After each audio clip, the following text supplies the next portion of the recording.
The exact place of origin of Christopher Columbus has long been a source of speculation, although some findings strongly indicate that most likely he was Portuguese.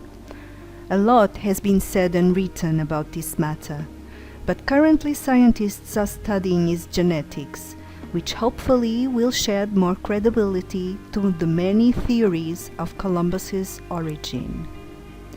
Actually, since 2003, Professor Lorente, director of the Forensic Genetics Lab for the University of Granada in Spain, has been heading DNA studies to confirm that the remains in the Cathedral of Sevilla in Spain are, in fact, those of Columbus, by comparing the DNA obtained with DNA from Columbus's son. Subsequently, DNA samples from the living descendants of the Portuguese royal lineage were secured and tested by Genomed. These results have not been released so far. But why DNA samples of the Portuguese royal lineage? Because according to documents signed by Columbus, the initials S, F, and Z in his monogram matched the name Salvador Fernandes Zarco, the bastard son of Prince Fernando, brother of King Afonso V of Portugal, in which case his mother was Isabel Gonçalves Zarco. Zarco is the surname of the Ribeira Grande Count, presently heir apparent if Portugal was a monarchy. And in addition, a DNA sample from the heir presumptive Duarte Pio was also obtained and tested.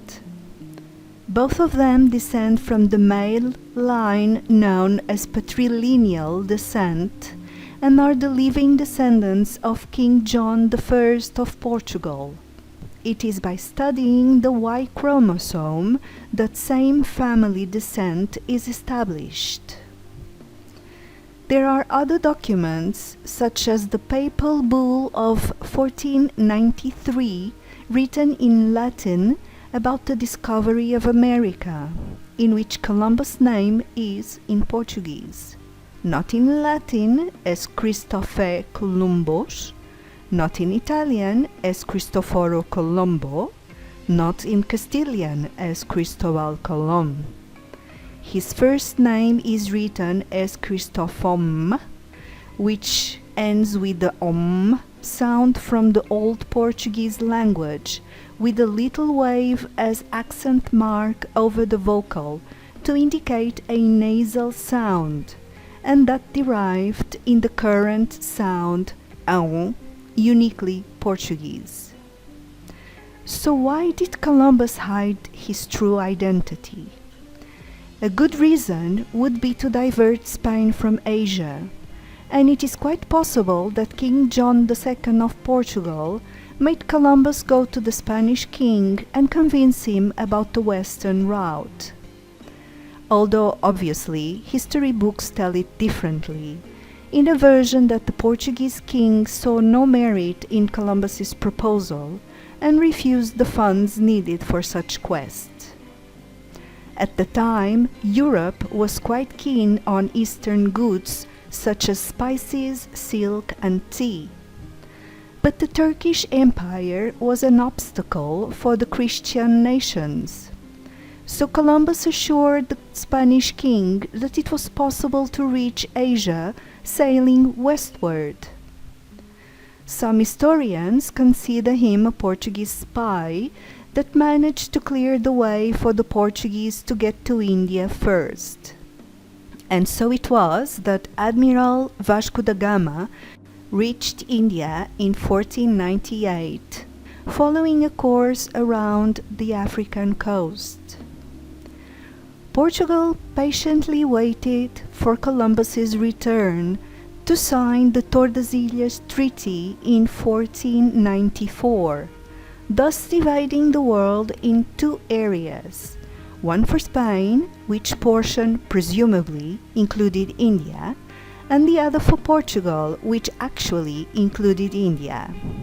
And not only India, But interestingly enough, it also included Brazil, because even though officially Brazil was discovered in the year 1500 by Pedro Álvares Cabral, there is some evidence that Portugal had, in fact, landed in America 2 or 3 decades prior to Columbus, according to the historic archives in Paris and in Lisbon, where are kept letters from the Frenchman Jean de Léry, dated 1480, and from Esteban de Frois, dated 1493, where both clearly mention the island of Vera Cruz in Brazil. In addition, it is the Portuguese king who notifies the Spanish king of Columbus's arrival from America. This letter was written on the same day that Columbus arrives in Lisbon, on the 4th of March 1493, and has recently been found in the archives of the Spanish Count of Villa Gonzalo. In his 4 voyages, Columbus gave names to islands, ports, rivers and places in the New World. It is estimated that roughly 200 new names were given, most of which were Portuguese. Perhaps the most striking case is that of Cuba, the island of the Caribbean. Cuba was a unique Portuguese word, and also the name of a town in Portugal, where it is thought that Columbus was born. To get more information on the subject of the origin of Columbus, there are some interesting books like Christopher Columbus Was Portuguese by Manuel Luciano da Silva, published in 2008 by Express Printing, and The Portuguese Columbus, Secret Agent of King John II, by historian Mascarenhas Barreto, published by Paul Grave Macmillan, first edition 1992, and also by New York St. Martin's Press 1992. Let's hope someday history will be set right, because this fascinating mystery involves another one, possibly even bigger, about the discovery of America.